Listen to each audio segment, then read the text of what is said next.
அலயம் கருணாலயம் நமாமி பகவத்பாதசங்கரம் லோகசங்கரம் அபார கருணாசிந்தும் ஞானதர்சாந்தரூபிணம் ஸ்ரீசந்திரசேகர குரும் பிரணமாமி முதான்வஹம்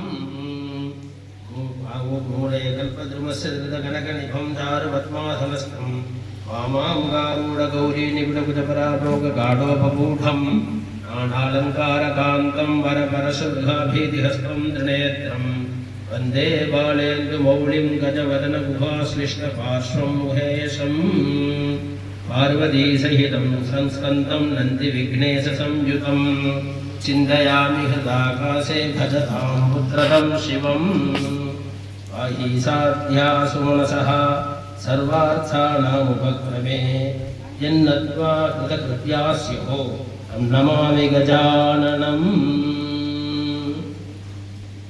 ओम श्री हरये नमः। सद्गुरु चरणारविंदाभ्यां नमः।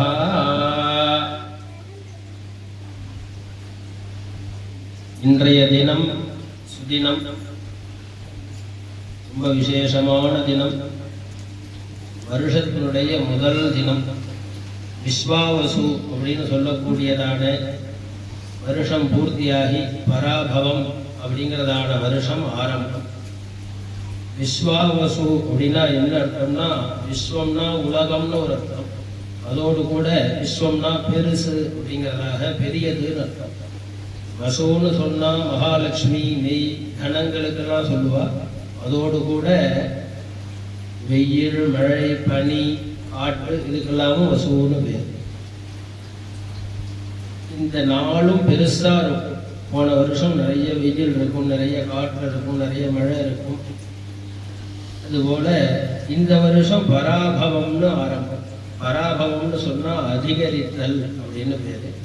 அப்படி பராபவம்னா போன வருஷத்தை காட்டிலும் இந்த வருஷம் கொஞ்சம் எல்லாமே அதிகமாக இருக்கும் அப்படிங்கிறதாக இதிலிருந்து நமக்கு தெரிகிறது. அப்படிப்பட்டதான பஞ்சாங்க படனத்தை உப்பராஜபுரம் கிராமத்தில் இப்போ பண்ண போகிறோம். பஞ்சாங்கத்தை படனத்தை யாரெல்லாம் கேட்குறானோ எல்லாருக்கும் பரமசமிக்கம் உண்டாகும் அப்படிங்கிறது தீர்மானமாக தெரிகிறது. அதில் பஞ்சாங்க படனம் பண்ணோம்னா என்னடா புண்ணியம்னா, பூமியில் ஒரு குழந்தை பிறந்துடுத்துன்னா அந்த குழந்தை பிறந்தத்தில் ஆரம்பித்து அந்திம சம்ஸ்காரம் வரையும் தான் அத்தனையும் பஞ்சாங்கத்தினாலேயே தான் நிர்ணயம் பண்ண முடியாது. பஞ்சாங்கம் இல்லாமல் நம்மளுடைய அணு கொஞ்சம் கூட செய்யாது. பஞ்சாங்கம் எப்படி முக்கியம்னா, காலையில் ஸ்நானம் பண்ணோம்னா பஞ்சாங்கத்தில் பூர்ணமாக சொல்லி பாபங்கள்லாம் க்ஷயமாக சங்கல்பம் பண்ணிட்டு ஸ்நானம் பண்ணுறோம். சிவ பூஜை பண்ணுறோம்னா உடனே சங்கல்பம் பண்ணுறோம். கணபதி பூஜையில் ஆரம்பித்து எவ்வளோ பெரிய யஜ்யங்கள் பண்ணி யாகங்கள் பண்ணோம்னாலும் இந்த பஞ்சாங்கம் தான் முக்கியம். காலம் அப்படிங்கிறது ரொம்ப முக்கியம். அந்த கால நிர்ணயம்ங்கிறது இந்த பஞ்சாங்கம். இன்னைக்கு ஏதோ நிறைய இந்த சயின்டிஃபிக்லாம் உண்டாயிடுத்துங்கிறதுனால இந்த பஞ்சாங்கம் உண்டாகலை. எத்தனையோ யுகங்களுக்கு முன்னாடியே இந்த பஞ்சாங்கம் இருந்துருக்கு. ரிஷிகள் பெரியவாள்லாம் நமக்கு கணிச்சு கொடுத்துட்டே இருந்திருக்கா. இப்போ இன்னும் திருக்கணிதம்ங்கிறதாக இந்த 9 கிரகத்தையும் பார்த்து நமக்கு கணிச்சு கொடுக்குறா. பஞ்சாங்கத்தில் 2 விதம் இருக்கு. ஒன்றும் திருக்கணிதம், இன்னொன்று வாக்கியம். திருக்குன்னு சொல்லிட்டோம்னா இப்போ என்ன நிலையில கிரகங்கள் இருக்குங்கிறத கணிச்சு பார்த்து அதை பஞ்சாங்கமாக பண்ணி கொடுக்குறா. வாக்கியம் அப்படின்னு சொல்லுவோம்னா ரிஷிகள்லாம் இந்த கிரகங்கள் இப்படி இருக்கு, இப்படி இருந்திருக்கு, இதை வச்சுட்டு வருஷம் கணிச்சு நமக்கு கொடுக்கறதுக்காக வாக்கியம். அப்படி ரிஷிகளுடைய வாக்கியம். இதோ என்ன மாதிரி ஒரு சாமானியனுடைய வாக்கியமோ இப்போ உள்ளவருடைய வாக்கியமோ இந்த வாக்கியம் இல்லை. வாக்கியம் அப்படின்னு சொன்னா ரிஷிகளுடைய வாக்கியம். அந்த ரிஷிகளுடைய வாக்கியத்தை வச்சுட்டு பஞ்சாங்கத்தை கணிக்கிறது வாக்கிய பஞ்சாங்கம்.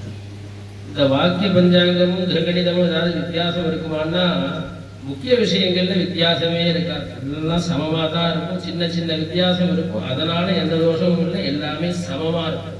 எப்படி 2 கண்ணோ அது போலதான் வாக்கிய பஞ்சாங்கம் திருக்கணிதம். ரெண்டுத்துக்கும் எந்தவித பெரிய வித்தியாசமும் இருக்காது. ரெண்டுமே சமமாக தான் இருக்கும். ரெண்டுமே இப்போதைக்கு என்ன பலன் தேவையோ அது அப்படியே அது கொடுக்கணும். அப்படி ஒரு விசேஷமான விஷயம் இந்த பஞ்சாங்கம். அதோடு கூட திதி, வாரம், நட்சத்திரம், யோகம், கரணம் இந்த 5ம் கூடியது பஞ்சாங்கம்.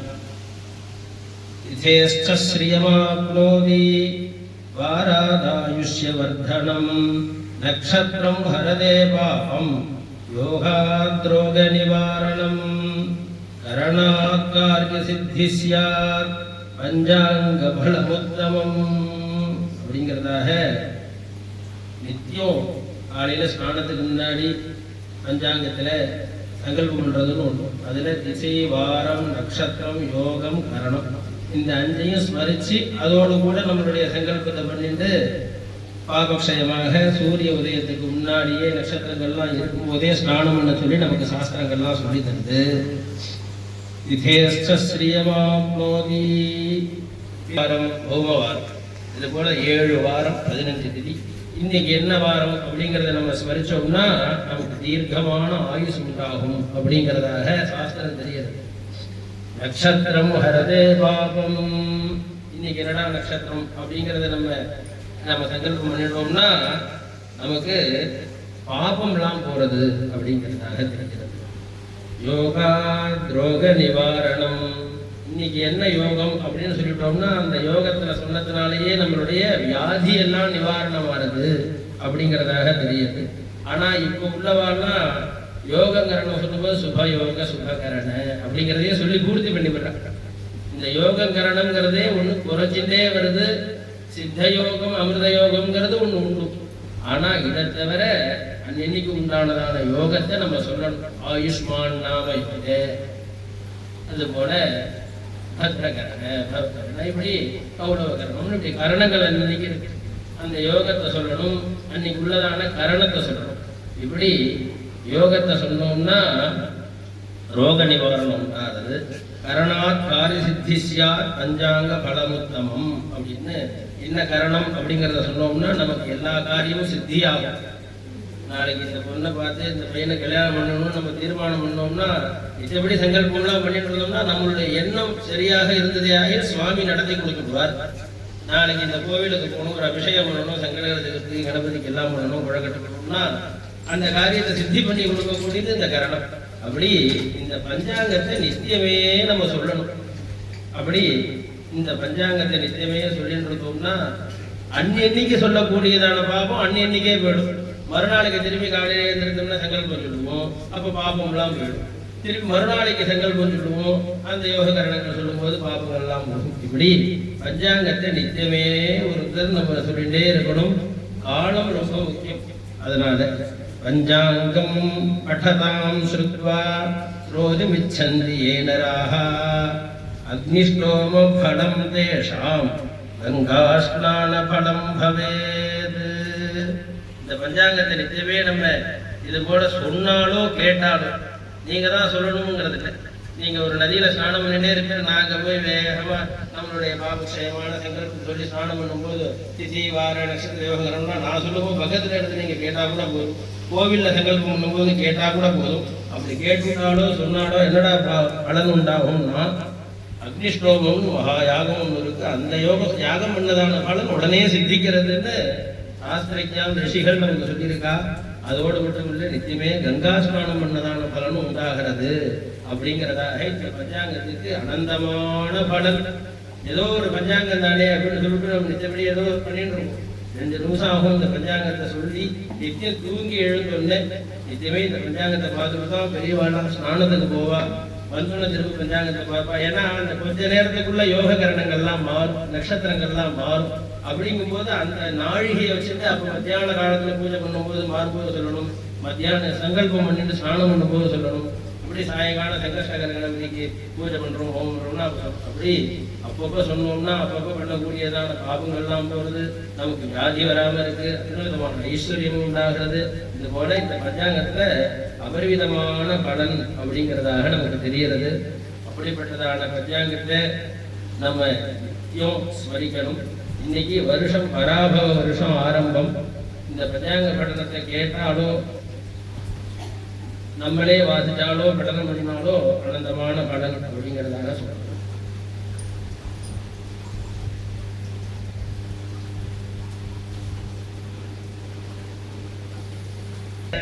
சகல கர்மானுஷ்டானஸ்ய வியவஹார நிதானஸ்ய अभ्यात् दक्षिणदिशि सौरचान्द्रमाणाभ्यां वर्तमानस्य पराभवनाम संवत्सरस्य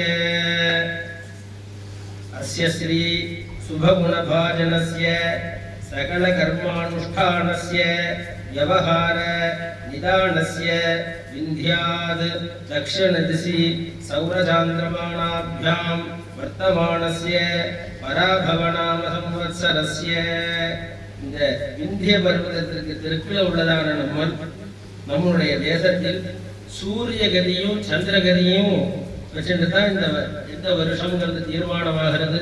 அப்படிப்பட்டதான இந்த பராபவ வருஷம் நமக்கு இந்த வருஷத்துல இன்னைக்கு நூதனமாக உண்டாயிருக்கு. அந்த வருஷத்தினுடைய வெண்பாவினுடைய பலனை சொல்ல போறோம். பொதுவா யுகாதியில உண்டாகக்கூடியதான கிழமை தான் ராஜா. பிரதி வருஷம் யுகாதி வரும். அந்த யுகாதி என்ன கிழமை உண்டாகிறதோ அதுதான் அந்த வருஷத்தினுடைய ராஜா. அப்போ சித்திர மாசத்துல உண்டாகக்கூடியதான தமிழ் வருஷ பிறப்பிற்கே அவர் தான் மந்திரி. அதன்படி யுகாதி இந்த வருஷம் குருவாரமான வியாழக்கிழமை உண்டானது. அதனால அஸ்மின் அப்தே ராஜா குரு தான் இந்த வருஷத்துக்கான ராஜா அப்படின்னு தெரிகிறது. மந்திரி குஜஹா, இன்னைக்கு பௌமவாசரம், இன்னைக்கு செவ்வாய்க்கிழமை. மந்திரி இந்த வருஷத்துக்கு செவ்வாய் அப்படின்னு தெரிகிறது. சேனாதிபதி சந்திரஹா, அர்காதிபதி சந்திரஹா, சஸ்யாதிபதி சுக்ரஹா, தானியாதிபதி புதஹா, ரசாதிபதி சூர்யஹா, நீரசாதிபதி சுக்ரஹா, மேகாதிபதி சந்திரஹா அப்படின்னு எல்லாரும் அதிபதியும் தெரிகிறது. இந்த வருஷத்தினுடைய விஷயத்தை சொல்லுவோம். இந்த வருஷத்தினுடைய வெண்பா மிக்க பராபவத்தின் மேதினியர் பின்மழையை தக்க பசுக்கடழைக்குமே இக்குஃப் பலிக்காது நான்கு வகை பல்லுயிர்க்கும் இன்பம் கலிக்காதெனவே கருது அப்படிங்கிறதாக இந்த வருஷத்தினுடைய வெண்பா. பராபவ வருஷத்துல முன்பாதியில மழை குறைவு, இந்த வெண்பா சொல்றதுனுடைய அர்த்தம். பின்பாதியில மழை ஜாஸ்தியா இருக்கும் அப்படிங்கிறதாக தெரிகிறது. பசுக்கள் நிறைய கால்நடைகள்லாம் அபிவிருத்தியாகும், பால் அதிகமான உற்பத்தியாகும் அப்படிங்கிறதாக தெரிகிறது. உலகில் உள்ள மக்கள் மட்டும் இல்லாம பசுபக்ஷி மிருகாதிகள் அப்படின்னு சொல்லக்கூடிய மக்களும் சௌக்கியமா இருப்பா, அத்தனை விதமான ஜீவராசிகளும் சௌக்கியமாக இருப்பார்கள் அப்படிங்கிறதாக, லோகம் சுபிக்ஷமாக இருக்கும், ஆரோக்கியமாக இருக்கும், நிறைய மகிழ்ச்சியா நாள் இருப்பா அப்படிங்கிறதாக இந்த விசேஷமான வெண்பா நமக்கு சொல்றது இந்த பராபவத்தினுடைய வெண்பா. பராபவம்னு சொன்னோம்னா அவமானமின்மை அப்படிங்கிறதும் ஒரு அர்த்தம். இந்த வருஷத்துல நமக்கு யாருக்கும் மானஹீனம் இல்லாமல், இல்லாத பேர் ஒண்ணுமே தப்பு பண்ணியிருக்க மாட்டோம். ஐயோ அவனா ரொம்ப மோசமான ஒரு தப்பு பண்ணியிருக்கான், அவன் ஏதோ சொல்லி பண்ணியிருக்கான் அப்படின்னு இல்லாத தெரியாமலேயே பேசுவான். அதுபோல இல்லாமல் இந்த வருஷம் யாருக்கும் மானஹீனம் உண்டாகாது, அவமானம் உண்டாகாதுன்னு இந்த பராபவ வருஷம் பேர்லயே இருக்கிறதுனால யாருக்கும் அவமானம் இல்லாமல் எல்லாரும் க்ஷேமமாக மகிழ்ச்சியாக ஒற்றுமையாக இருப்பா அப்படிங்கிறது தெரிகிறது. மேற்கொண்டு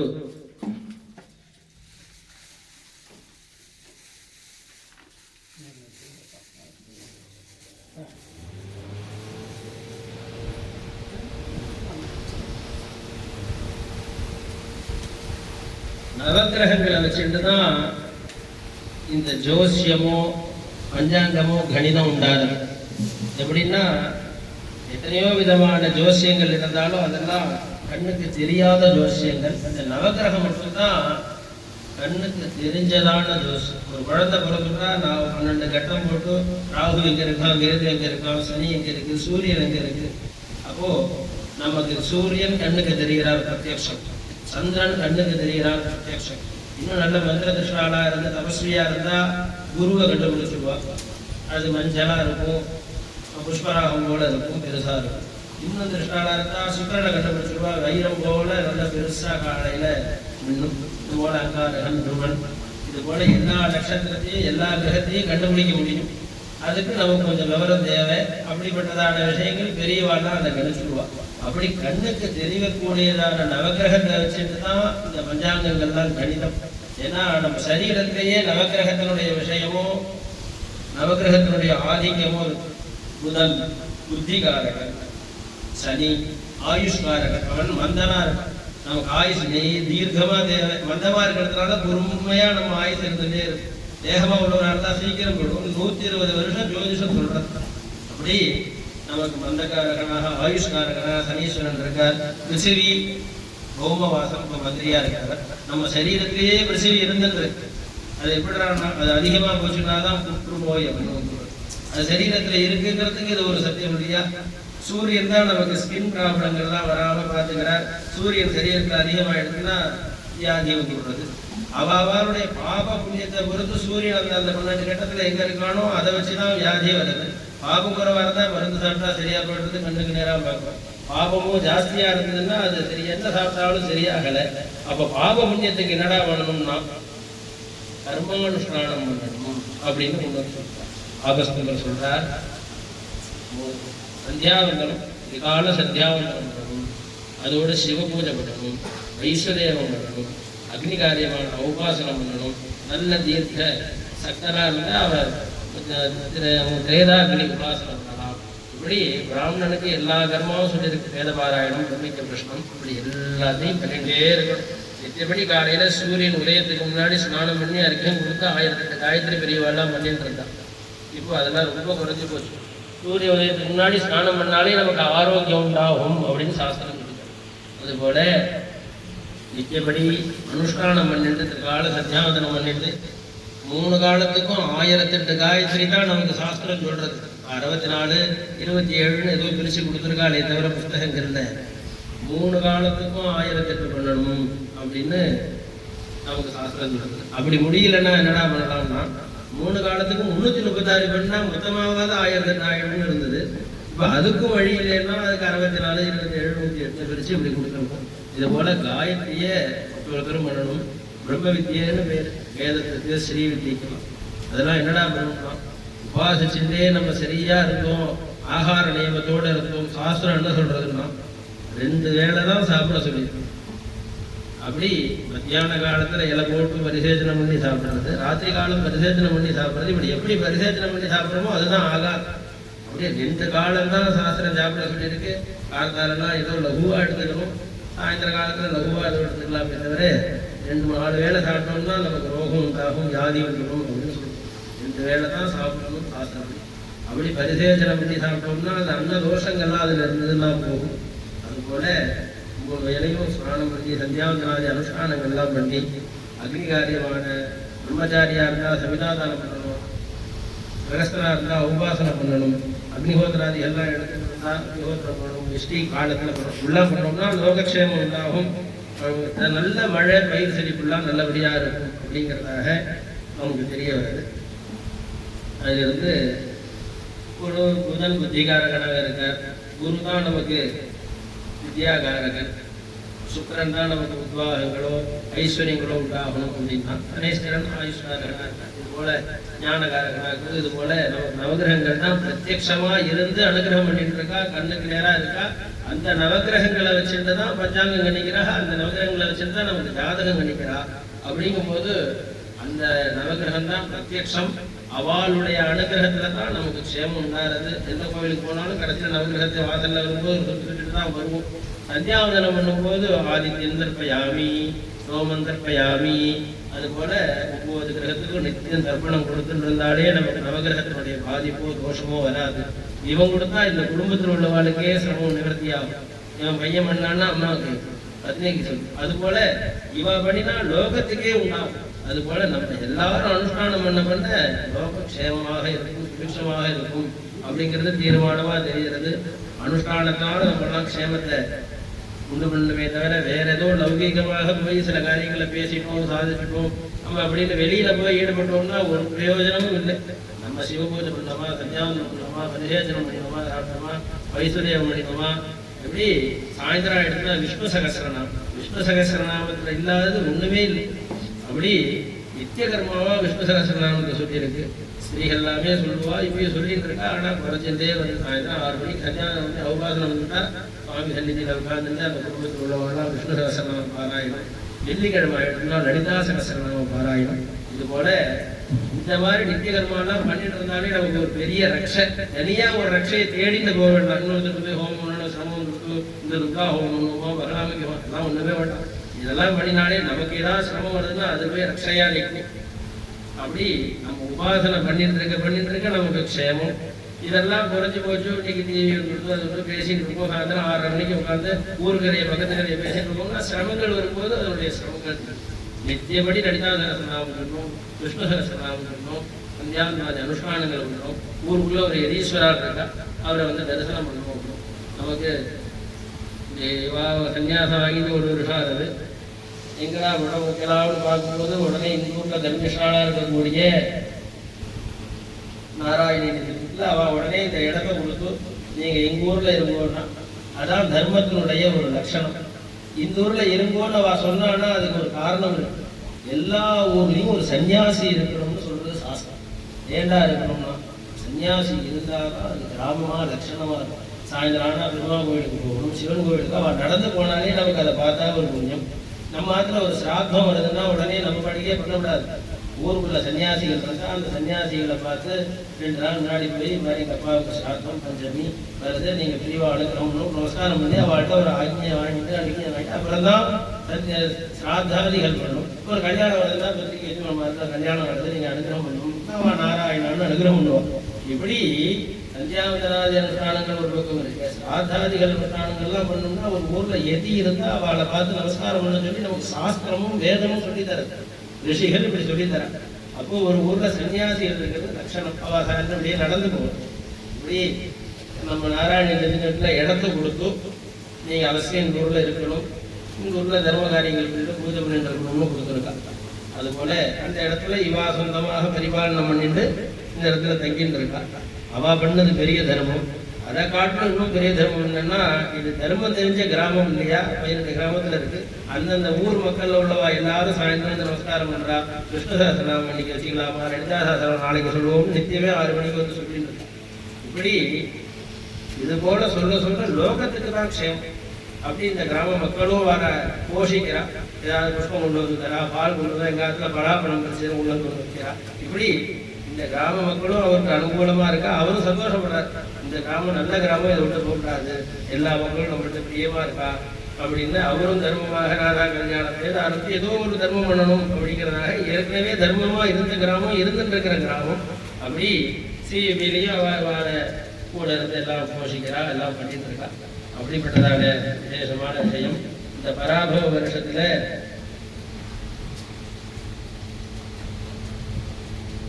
ராஜா குரு, இந்த குருனால என்னடா ஆகும்னா நிறைய பூஜைகள் உண்டாகும்.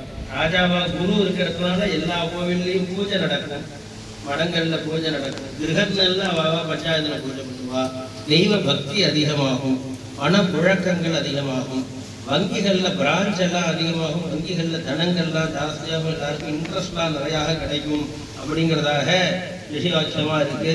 அப்படிப்பட்டதான தனங்கள் அதிகமாகும். சாஸ்திர சம்பிரதாயங்கள்லாம் எல்லாரும் பேச்சோடு மட்டும் இல்லாமல் அனுஷ்டானத்தையும் முயற்சி பண்ணி எல்லா இடத்துலையும் அனுஷ்டானம் நடக்கும். ஏன்னா குருவே ராஜாவா இருக்கிறதுனால இந்த பிரஜைகளும் அது போலவே இருப்பா அப்படிங்கிறது தீர்மானமா தெரியுது. தர்மகுணம் அதிகரிக்கும், மழை அதிகமாகும், எல்லாருக்கும் இந்த வருஷம் புத்திரபாக்கியம் அதிகமாக இருக்கும்னு இந்த வருஷத்தினுடைய விஷயமா தெரியுது. போன வருஷங்கள்லாம் எல்லாம் குழந்தைகள் கொடுக்கறதெல்லாம் கம்மியா இருந்திருக்கு. இந்த வருஷம் நிறைய எதிர்பார்ப்போடு இருப்பா, எல்லாருக்கும் புத்திர சந்தானம் உண்டாகி எல்லாரும் சந்தோஷமாக இருப்பா, வம்சவிருத்தி உண்டாகும் அப்படிங்கிறது ராஜா குருவா இருக்கிறதுனால இந்த வருஷத்தினுடைய பலன் தெரிகிறது. மந்திரி செவ்வாய் வந்து மந்திரியா இருக்கிறதுனால அக்னி பயம் உண்டாகும் அப்படிங்கிறதாக தெரிகிறது. மழை அக்னியினுடைய பயம் இருக்கிறதுனால மழை குறைவா இருக்கு, பஞ்சம் ஏற்படும் அப்படிங்கிறதாக நமக்கு சொல்லி தருது. அப்போ அக்னியினுடைய சிரமம் இருக்கும்னா நம்ம என்ன பண்ணணும்னா அக்னியை உபாசிக்க ஆரம்பிக்கணும். ஏன்னா ஒரு பிராமணாலும் 1 ரூபா தட்சிணை வாங்கினாலும் ஹிரண்யம் அப்படிங்கிறாங்க. நான் உங்கள்கிட்ட வாங்கக்கூடியதான இந்த திரவியமானது அக்னியை உபாசிக்கிறதுக்காக வாங்குறேன்னு சொல்லிதான் நான் உங்கள்கிட்ட 1 ரூபா வாங்கினாலும் நான் வாங்க முடியும். அப்படி எல்லாரும் அக்னியை உபாசிக்கணும்னா இந்த அக்னி பயம் நிவர்த்தி ஆகும். சேனாதிபதி சந்திரன். அப்படி சேனாதிபதி சந்திரனா இருக்கிறதுனால அது ஸ்திரீ கிரகம் சந்திரன்கிறது. அதனால பெண்களுடைய ஆதிக்கம் ஜாஸ்தியா இருக்கும், புருஷாருடைய ஆதிக்கம் குறைஞ்சுட்டே வரும். அப்படி இந்த வருஷம் பெண்களுடைய ஆதிக்கம் ஜாஸ்தியாக இருக்கும். குரு ராஜாவாக இருக்கிறதுனால விவாகங்கள்லாம் நிறைய உண்டாகும், மழைகள் நிறைய உண்டாகும், உணவு நன்றாக இருக்கும். நெல் தானியம், இந்த மஞ்சள் கலர்ல விளையக்கூடிய தானியங்கள்லாம் நிறைய விளையும்னு சொல்லியிருக்கார். குலதெய்வத்தினுடைய அனுகிரகம் எல்லாருக்கும் உண்டாகும். குலதெய்வம் தெரியாத வாழ்க்கைலாம் குலதெய்வம் தெரியும் அப்படிங்கிறதாக இந்த வருஷத்துல ராஜாவா இருக்கிற குரு நாள் கிடைக்க போறது. அர்க்காதிபதி சந்திரன். அதனால விலைவாசிலாம் கட்டுப்பாட்டில் இருக்கும். நிறைய தானியங்கள் அரிசியிலேருந்து ஆரம்பிச்சு அத்தனை தானியம் நிறைய விளைய போறது. முத்து, பவழம், மாணிக்கம், வைடூரியம் எல்லாமே விளைய போறது. அப்படிங்கும் போது விலைவாசியெல்லாம் கட்டுப்பாட்டில் இருக்கும். அனைத்து துறையிலையும் லௌகிகமாக இருக்கக்கூடிய கம்ப்யூட்டர் துறையாக இருக்கட்டும் எல்லாத்துலேயும் ஒரு முன்னேற்றம் உண்டாகும். ஜனங்களுக்கு பய நிவர்த்தியாகும். மழை வெள்ளம்லாம் உண்டாகும். பயிர் விளைச்சல் சுபிக்ஷம்லாம் உண்டாகி சுபிக்ஷமா இருக்கும் லோகம் அப்படிங்கிறதாக தெரிகிறது.